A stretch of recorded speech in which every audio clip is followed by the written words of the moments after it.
का धन्यवाद करता हूँ जो आप कीमती टाइम निकाल करके यहाँ पर पहुँचे हैं और एक बुजुर्गों की रिटायर कर्मचारियों की आवाज़ उठाने के लिए आप यहाँ पर आए हैं। आपके चैनल का धन्यवाद करता हूँ। आज हमारा जो धरना प्रदर्शन है ये आज हरियाणा, आज हिंदुस्तान के अंदर है।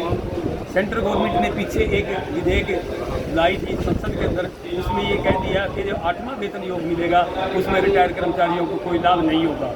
क्यों नहीं होगा लाभ? जब रिटायर कर्मचारियों को लाभ नहीं होगा तो रिटायर एमएलए, रिटायर मंत्रियों को उनको लाभ कैसे?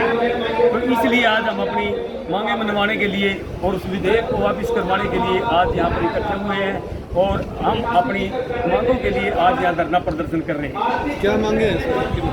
हमारी सबसे पहले रिटायर कर्मचारी की मांग ये है कि हमारे को मेडिकल भत्ता 1000 रुपये मिलता है। अब आप देखिए जो आदमी 80 साल का, 70 साल का 1000 रुपये में उसका गुजारा नहीं होता। हमारी मांग ये है कि हमारे को कम से कम 3000 रुपये दिए जाए या कैशलेस मेडिकल हमारे को किया जाए। दूसरी हमारी मांग है कंटिन्यू पेंशन की।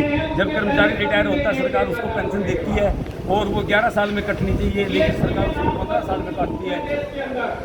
तीसरी हमारी मांग है कि हमारी तनख्वाह में, हमारी पेंशन में बढ़ोतरी 20 साल के बाद करती है सरकार, 80 साल की उम्र के बाद। 80 साल तक तो यहाँ तो रहता ही नहीं है।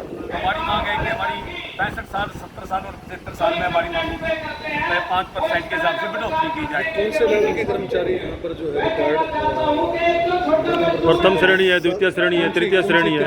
इसमें तो उसमें डी ग्रुप के भी हैं, डी ग्रुप के भी, 4th क्लास भी हैं, 2nd क्लास के भी हैं और 2nd क्लास के अंदर तो अच्छी खासी पेंशन और सारी सुविधाएं मिलती हैं मेरे ख्याल से। सुविधा तो मांगती है 2nd क्लास के अंदर, तो सुविधा क्या देती है सरकार? जो मैंने बताया यही काम है जो हम सबको बताया। सरकार ने घोषणा भी करी थी कि भाई जो रिटायर कर्मचारी हैं उनको कैशलेस पॉलिसी दी जाएगी, मांगे रखी थी। वो सिर्फ एक वो आई कार्ड बनवा दिया 5 लाख रुपए का। हाँ। वहाँ कोई अस्पताल में जाता गोड्डे चढ़वाने के लिए, कहते ये तो है ही नहीं इसके अंदर। कोई ऑपरेशन के लिए जाता ये तो है ही नहीं इसके अंदर। मैं अभी कुछ दिन पहले 5 जो बीमारियां थी बड़ी बड़ी, उनको उससे हटा दिया गया है। अच्छा, तो इसके बाद ज्ञापन भी दिया जाएगा? हाँ, इसके बाद ज्ञापन दिया जाएगा डीसी को। ज्ञापन क्या रणनीति रहेगी आपकी? अब हमारी रणनीति है यहाँ से, अब हम ज्ञापन के लिए जाएंगे, डीसी को ज्ञापन देंगे प्रधानमंत्री के नाम, मुख्यमंत्री के नाम। अगर फिर भी हमारे कोई समाधान नहीं आया तो 17 सितंबर को दिल्ली जंतर मंतर पे जितने रिटायर कर्मचारी हैं सारे देश के वहाँ इकट्ठे होकर के। क्या किसी राज्य में ये घोषणा हुई है पहले से?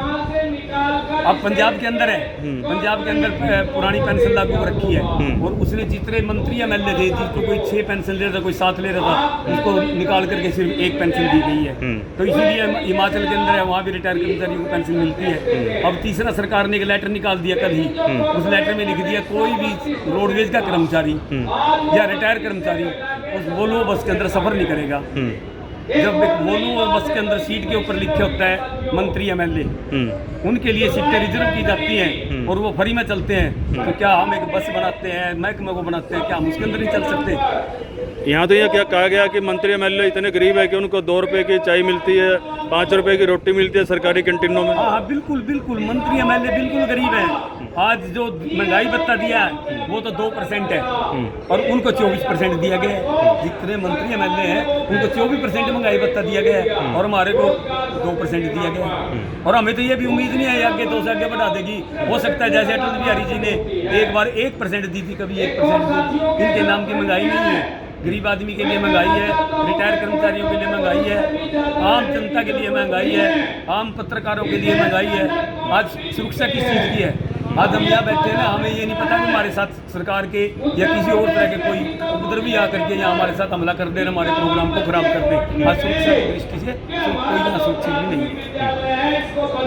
मेरा नाम लाभ सिंह आर्य है, मैं ब्लॉक प्रधान हूँ रिटायर कर्मचारी संघ हरियाणा।